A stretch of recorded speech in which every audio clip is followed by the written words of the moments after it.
This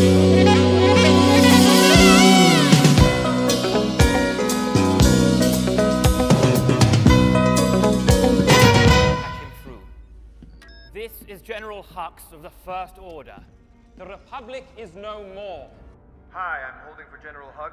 You and your friends are doomed. We will wipe your filth from the galaxy. Okay, I'll hold. Can he hear me? Hux? He can. With an H? Skinny guy? Kind of pasty? That's General Hux, the bad guy everyone's making fun of in Star Wars The Last Jedi. And if you thought The Force Awakens had problems, welcome to peak wokeness, where purple-haired starship commanders are doing the kamikaze maneuver on not just enemy ships, but also the entire audience. Hello again, everyone. I'm Roger Ebert of the Chicago Sun-Times. And I'm Gene Siskel of the Chicago Tribune. And today we'll be reviewing Star Wars The Last Jedi, a movie that... Hold on a minute, Gene. Why don't you tell the audience why you're still wearing that snow-white dress? Well, it felt a bit awkward at first, but after watching a rough cut of last week's show, I started thinking maybe I actually looked pretty good in it.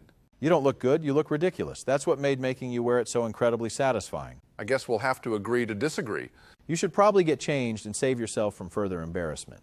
How come you get to wear the Yoda mask, but I can't be Snow White? We're going to have to take a quick break to smack some sense into Gene. And now, a word from our sponsors.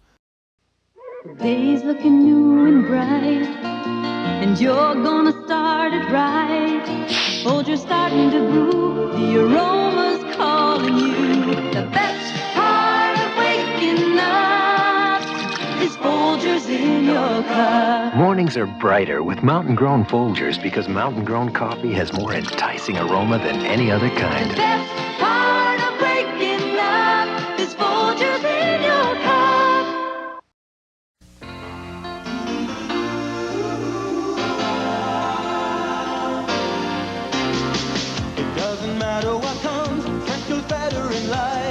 Mentos fresh and full of life. Nothing gets to you. Staying fresh, staying cool. With Mentos fresh and full of life. Fresh goes better. Mentos freshness.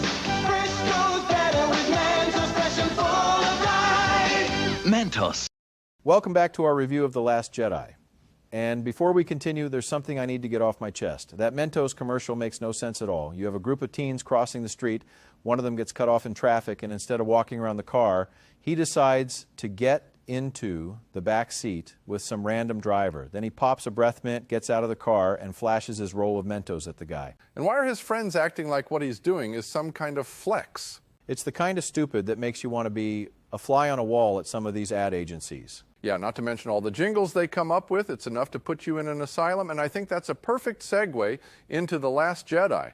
Because, Roger, after watching this abortion of a movie, I almost considered walking up to the front desk at Arkham and having myself voluntarily committed. In The Last Jedi, the Resistance is on the run after being relentlessly pursued by the First Order with its advanced tracking technology. As General Leia fights to keep hope alive, Rey seeks training from a disillusioned Luke Skywalker, who has exiled himself out of guilt over his failure with Kylo Ren. Meanwhile, Finn and his new ally Rose embark on a desperate mission to disable the tracking system. As battles rage and alliances shift, the stage is set for a final stand against tyranny. And Gene, I bet that tempting trip to the asylum started right when the movie picks up at the Force Awakens cliffhanger, where Rey finds Luke Skywalker on a remote island. When he tosses aside the lightsaber she's handed him, it's the beginning of one of the most painful character assassinations in cinema history. And it's in that very scene that the grand plan of Disney begins to reveal itself, reducing the legacy characters to irascible, sulking babies who took their ball and went home before eliminating them. We saw it with Han Solo in the first film. We're seeing it again with Skywalker in the second. Well, I'd also point out it's not just the legacy characters they're punking. When Finn comes out of the cryotube after being unconscious for God knows how long, he just resumes, without even missing a beat, this weird single-minded purpose of asking everyone where Rey is. Where's Rey? Have you seen Rey? I'm looking for Rey. I haven't seen a character that obsessed with the whereabouts of another character since Arnold went around asking different Sarah Connors if they happened to be the Sarah Connor he was looking for. Just imagine if Warren from Something About Mary looked that hard for his baseball. He probably would have found a whole bunch of baseballs.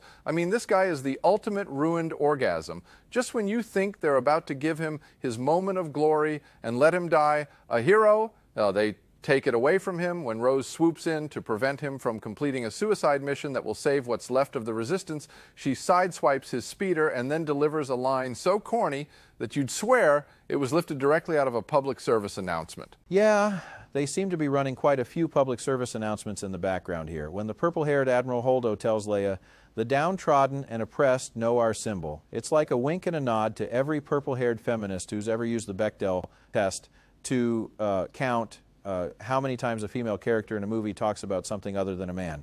And in several contentious exchanges with Poe Dameron, why does it feel like every time he says something she's acting like he's mansplaining?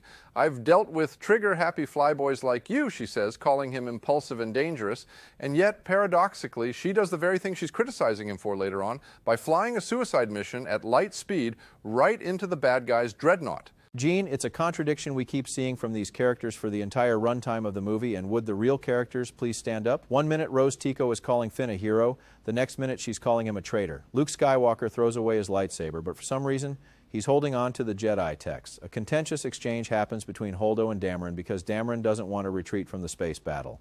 But then later he retreats at the sight of a giant cannon. Well, at least they're consistently inconsistent, because Roger, when Luke Skywalker boards the Millennium Falcon and walks right behind Chewbacca without even acknowledging him, you can't help but start having flashbacks to when Leia did that to him. It's like having a grade school bully twist a second nipple right after jacking up the first one. And in what's probably the biggest WTF of the entire franchise, Rey finally finds Luke Skywalker in this scene where he's sensuously milking a space elephant, and it gives her the kind of come-hither look you'd see in a porn flick when there's about to be a three-way. Boy, you talk about twisting nipples. That milk was pasteurized, homogenized, pressurized, and anything else you'd want out of your dairy intake. Judging by the director, I'd say it was probably soy milk. And I'm sorry, but this movie is just hoping you'll accept every plot contrivance it's throwing at you. Luke's reaction to Han's death is taken off screen. Leia doesn't die after being sucked into outer space. We get a ready-made solution just standing by every time they need to solve their way out of a problem. And what in the hell are you doing?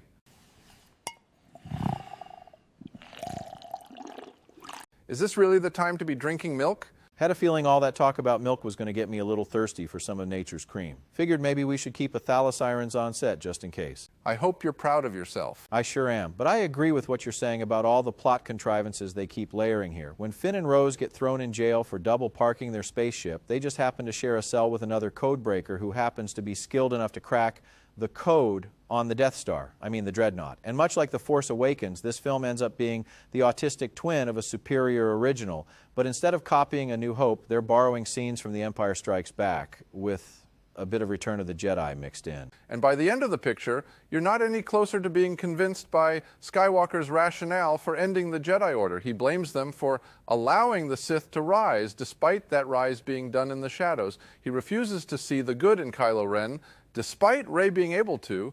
He also tried to kill his nephew despite refusing to kill his father. Makes no sense.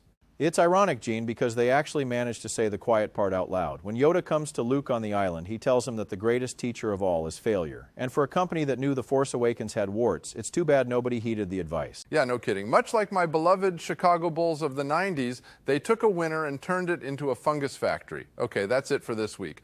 Join us next week when we review Barbie, starring Margot Robbie, a 2-hour feminist lecture that takes the form of a boil on someone's vagina, and it just keeps on oozing. Until then, the balcony is closed.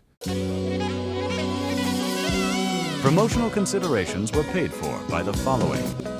The Cultural Relocation Rideshare. Need a fresh start? If you're one of those people society just doesn't understand, maybe it's time you found a new one. In just one click of a button from their downloadable dark web app, you'll be booked for your destination of choice and provided safe transport with clothes and accessories that will help you blend right in. The Cultural Relocation Rideshare, when too much heat isn't really about the weather. No inbound rideshares in U.S. or associated territories. The Anabolic Senior Optimizer. If you've been alive long enough to remember silent movies, you're probably no longer feeling like you can conquer the world. But with Zappy's new drink supplement, you'll be able to reclaim that air of invincibility you thought you had when you were 20. The Anabolic Senior Optimizer. Feel the difference when you're skydiving into a lake of crocodiles at 20,000 feet. The Pocket Justice Mini Beam Sidearm. Are you tired of those obnoxious sports fans ruining a good time? This non-lethal energy weapon shrinks down your offender to a size that'll turn their 4-letter rants into barely a whisper and puts those rowdy fans right where they belong, in somebody's cup holder. The Pocket Justice Mini Beam Sidearm. When attitude adjustment becomes a matter of downsizing the jerks, one game at a time.